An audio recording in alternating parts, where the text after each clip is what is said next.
여러분 안녕하십니까? 지금 화면에 보이듯이 제가 행정심판을 청구해서 최근에 구제된 사례입니다. 그러니까 구제된 날짜가 지난 11월 20일자 행정심판위원회에서 인용 판결, 인용 재결했다는 연락을 받은 날이 11월 20일입니다. 자, 이거는 또 어떤 거냐 하면 화면에 있듯이 허혈성 심장질환 6급 2항 5하나 085 여러분이 가장 좀 선호하고 그러니까 허혈성 심장질환자가 크게 욕심부리지 않고 이 받으면 마음적으로 이 정도면 됐다라는 그 등급이 바로 지금 제가 방송하는 허혈성 심장질환 6급 2항 5하나 08입니다. 근데 이게 지난번에 말씀드렸듯이 2016년 3월 29일 이전에는 이 6급 이항을 받기가 상당히 쉬웠습니다. 그런데 심근허혈이라는 그런 단어, 넉자가 그 법규에 추가되면서 강화가 됐어요. 그래서 옛날에는 신청해서 인용률이 한 70%면 지금은 30%도 안 됩니다. 왜냐하면 심근허혈이 있어야만이 6급 이항 5하나 085가 되기 때문입니다. 근데 거기에 대해서 사실은 보훈처에서 국가를 위해서 희생하신 분들에게 예우를 최대한 하겠다 뭐 이렇게 얘기를 하면서 지금 법은 거꾸로 가고 있습니다. 거꾸로 가니까 옛날 사람들은 현재 어르신들이 좀 불평이 뭐냐면 그 친구는 나보다도 훨씬 더 건강한데도 6급 이항이다. 근데 나는 지금도 7급이다. 이렇게 불만을 토로하신 분들이 되게 많아요. 근데 사람이라는 건 때가 있는 겁니다. 때. 왜냐면 그분들은 때를 잘 탔어요. 좀 미신 같은 얘기지만 어쨌든 때를 잘 탔다는 것은 선택을 잘한 거죠. 그러니까 자기들이 생각났을 때 바로바로 시행했던 거죠. 그래서 그때는 신분허혈이라는 단어가 없었기 때문에 신청하면 70 그러니까 협착률이 70%가 넘고 이러면은 거의 이제 됐다고 보면 되거든요. 자, 그런데 지금은 신분허혈이라는 그 장애 높은 벽이 앞에 가라막고 있어요. 그래서 여러분들이 그 담을 넘지를 못하고 계속 비해당, 비해당 이렇게 처분을 받고 있어요. 그래서 여러분 가슴을 철렁하게 하는 이 신분허혈. 이 사건에서 일단 지금 제가 구제한 사례도 일단은 신분허혈이 없다고 해서 행정 보훈심사위원회에서 비해당 처분을 한 사례입니다. 그래서 이제 그분이 제가 이제 상담을 받고 보니까 좀 억울한 부분이 있어 보여요. 그래서 그러면 저한테 제가 한번 구제해 드리겠습니다.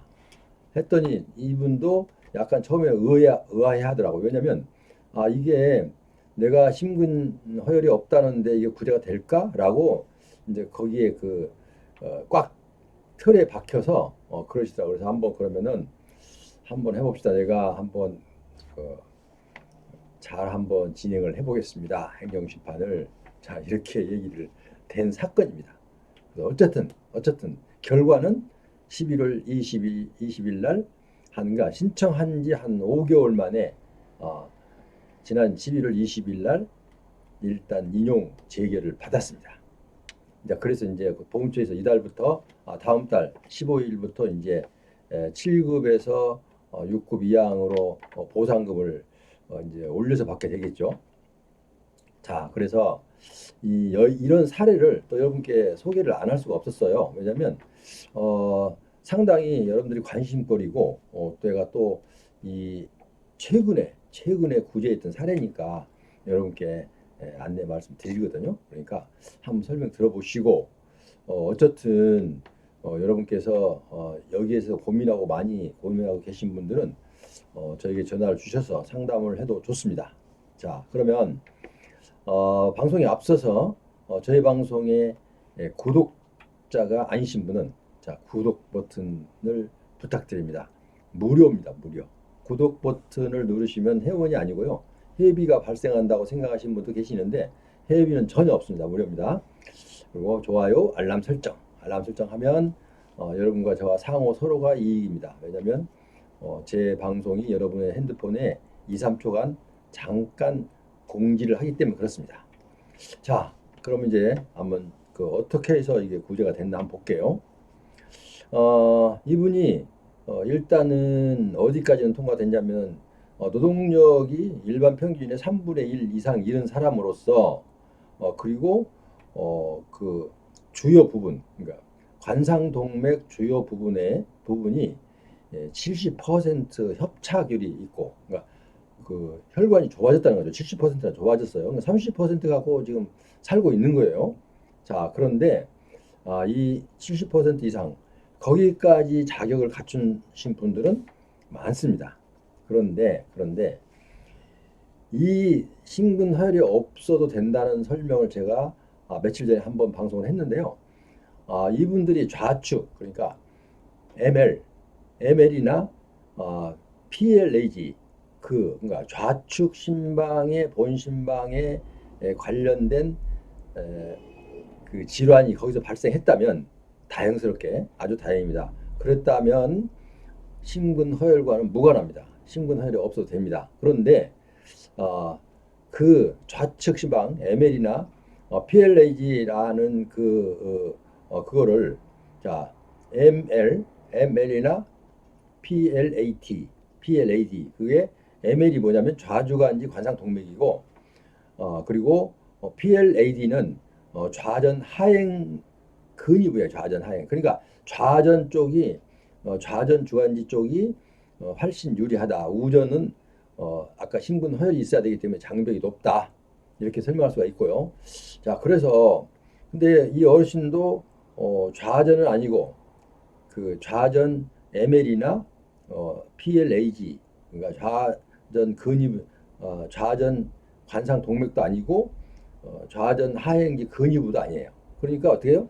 기타에 들어가서 일단은 심근허혈이 필요로 하신 분입니다. 심근허혈이 없으면 안 되시는 분이에요. 지금 이 사건이. 자, 그러면 어떻게 해서 그게 구제가 됐느냐?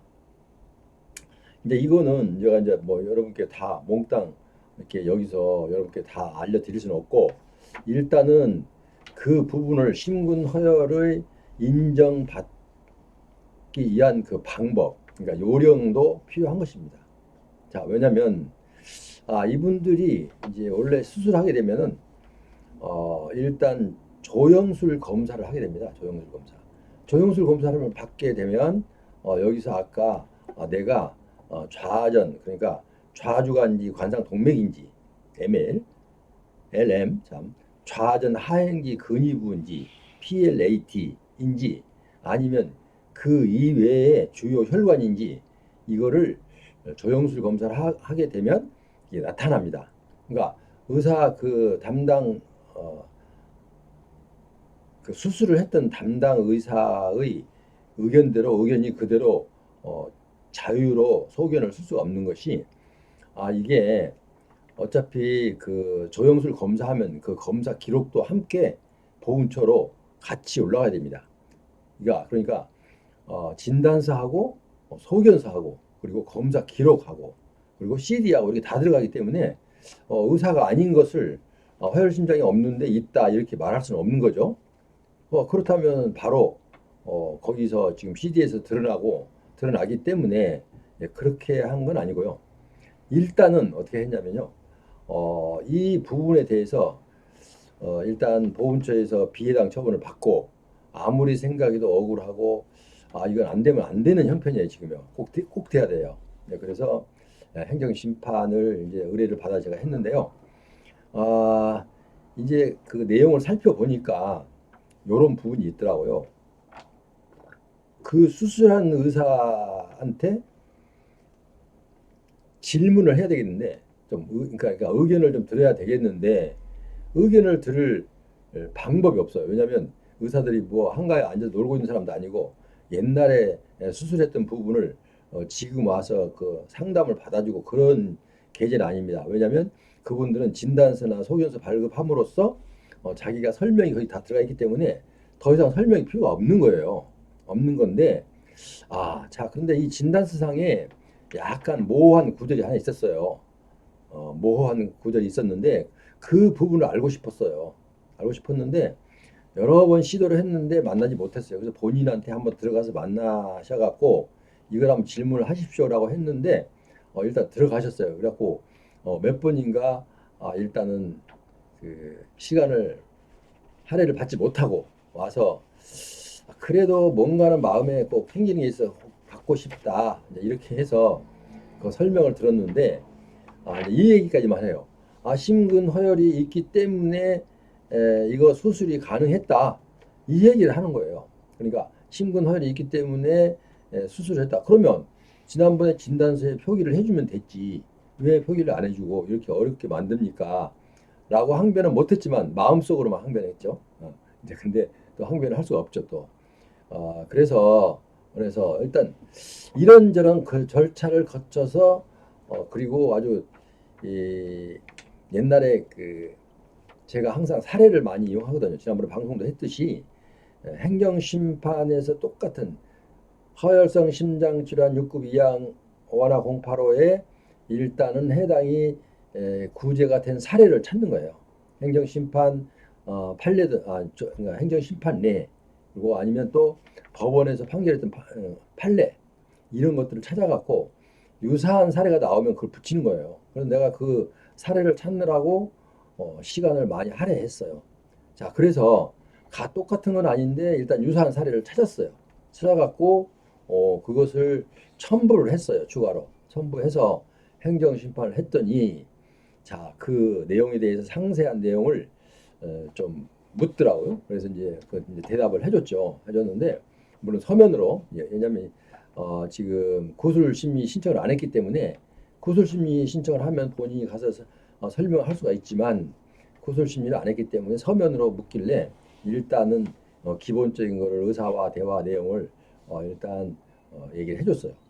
그래서 이제 해놓고 알았다고 해서 기다려 보라고 하더니 일단 몇 개월이 지나서 결국은 인용 재결이라는 소식이 왔어요.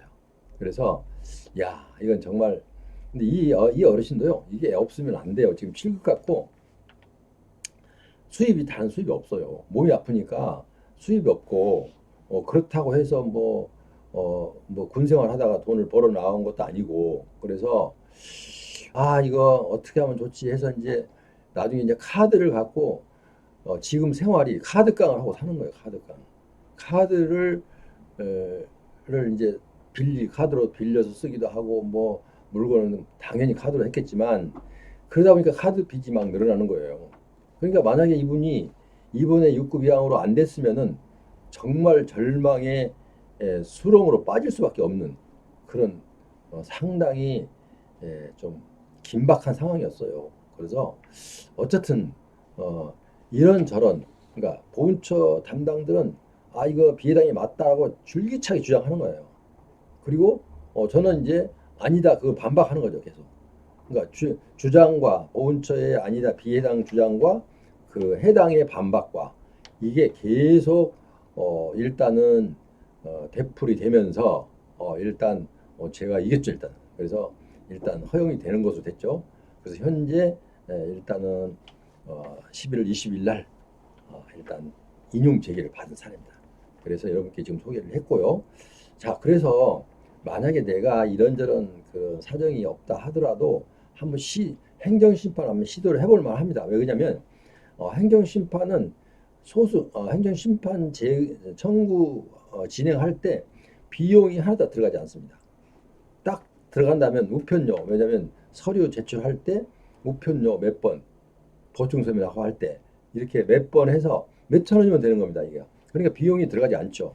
자, 소송하면 벌써 변호사 선임하면 수백 550 기본이 요새는 서울에서 기본이 550이죠. 이제 그렇게 들어가고 또 이제 뭐 이거 여러 가지 이제 또 비용이 좀 들어가는데 송달료 인치대 뭐 소송비 이런 것도 들어가는데 행정심판은 그런 게 전혀 안 들어갑니다. 그리고 법원에서는 만약에 원심에 지면 항소합니다. 항소에 지면 상고를 해요. 그러니까 3심을 하면서 시간을 엄청 끌으면서도 또 얼마나 또 변호사를 3번씩이나 사야 되잖아요. 그래서 이거는 서민들이 감히 언감생심 생각도 못합니다. 그런데 이거 행정심판이라는 것은 비용이 하나도 안 들어가요. 비용이 전혀 무비용입니다. 그러니까 일단은 한번 시도를 해보는 겁니다. 그런데 아무나 시도를 해서 여러분이 사람을 이제 의뢰할 때도 잘 선택을 해야 됩니다. 근데 이제 여러분께서 사람들을 우리가 사람이 사람을 판단하는 건 어렵죠. 왜냐하면 저분이 어떤 실력을 갖고 있는지 아무도 몰라요. 자, 그분이 뭐 했던 사례를 예를 들어서 뭐 블로그나 이런 데 있다 하더라도 그걸 다 믿을 수가 없어요. 본인이 한 건지 아니면 다른 데서 사례를 갖다 얹어 놓은 건지 모릅니다. 이제 그래서 상당히 이제 사람 고르기가 힘드는데 사람만 제대로 딱 실력 있는 사람 하나 제대로 그 수임이 된다면 섭외가 된다면 꼭 한번 해볼 만하죠. 자, 그런데 하나의 장점 뭐냐면요. 행정심판은 이기면은 내가 지면은 나는 법원에다가 소송을 할 수가 있지만 좋은 처에서 지면은요 그 사람들은 소송을 못 해요. 단심지가 여기서 끝나버립니다. 무슨 얘기냐면 자 보훈처장과 국무총리와 사이는 상하관계입니다. 상하관계. 직접적으로 뭐 명령을 주고받는 것은 물론 업무에 따라서 이제 할 수는 있죠. 직접적으로 이제 명령할 수 있죠. 그런데 요 관계는 행정심판이라는 독립적인 그 기구가 단지 국무총리 산하에 있다는 것 뿐이죠. 그분들이 이렇게 명령하고 그럴 권한은 없어요. 그런데 행정심판법이 어떻게 되냐면 일단은 단심으로 하되 일단 재결이 되면 보훈처장 그 하급 기관에서는 일단은 여기에 대해서 불복을 할 수가 없다 이렇게 돼 있어요. 그러니까 지금 신청한 일반 개인은 신청자는 다시 불복을 하면 법원에 갈 수 있지만 이 사람들은 저도 법원에 갈 수가 없다는 거죠. 왜? 단심이기 때문에 끝나버리는 거예요. 그럼 무조건 행정심판위원회 결정 내용을 갖고 처음에 그 어르신한테 이번에 그 6급 2항 화혈성 심장 질환으로 6급 2항 신청하신 내용은 심사 결과 비해당입니다. 라고 통보를 1차 했잖아요. 그래서 행정심판을 한 거잖아요. 행정심판에서 돌아오면 어떻게 해요? 이거는 이렇게 재결해서 이제 다시 보훈처에서는 어떻게 그 공문을 다시 바꾸냐면 뭐 아까 재결해서 뭐 이런다 얘기는 이제 할 필요 없고 어쨌든 이 부분을 비해당 처분된 이 부분을 해당이 되어서 6급 이항으로 확정되었음을 통지합니다. 라는 공문을 만들어서 보내옵니다. 이 공문 받았을 때 그 받은 사람의 기분은 진짜 어떻겠습니까? 야, 그래서 우리가 뭐든지 그렇죠. 아무리 적은 것도 내가 성취해내는 그 성취감이라는 게 대단한 거잖아요. 예를 들어서 뭐 크고 적은 거 다 그 사건이 크고 적든 간에 성취라는 것은 마음을 흐뭇하게 하고 엔돌핀을 기분이 좋게 만들죠. 엔돌핀을 막 솟게 만드는 거죠. 야, 그래서 그런데 이렇게 큰 선물을 받으면 뭐 대학교 뭐 예를 들어서 서울대학교 입학한 것처럼 기분이 좋죠. 그래서 오늘 이제 사례를 하나 소개해 드렸어요. 그러니까 여기서 이거 가지고 고민 많이 하신 분들은 전화를 주십시오. 그러면 상담을 해서 제가 보고 무조건 된다는 건 아닙니다. 그리고 그 내용을 살펴보고 틈이 있나 없나 살펴드리고 그리고 만약에 또 할만하면 행정심판까지 할만하면 이제 제가 사건을 이임을 받아서 일단 진행까지 해드립니다. 그 대신 제 구독 회원으로 확인이 되면 일단은 제가 실비로 좀 혜택을 드리는 그런 지금 여러분께 그런 약속을 드립니다. 지금까지 함께 하신 여러분 어쨌든 오늘은 그냥 행정심판에서 6급 2항 5하나 085를 인용 받았다는 거, 그러니까 부재가 됐다는 소식을 하나 드리면서 사례죠. 소식이 아니고 사례를 드리면서 이만 물러갑니다. 다음 시간에 다시 배웠겠습니다. 여러분 안녕히 계십시오.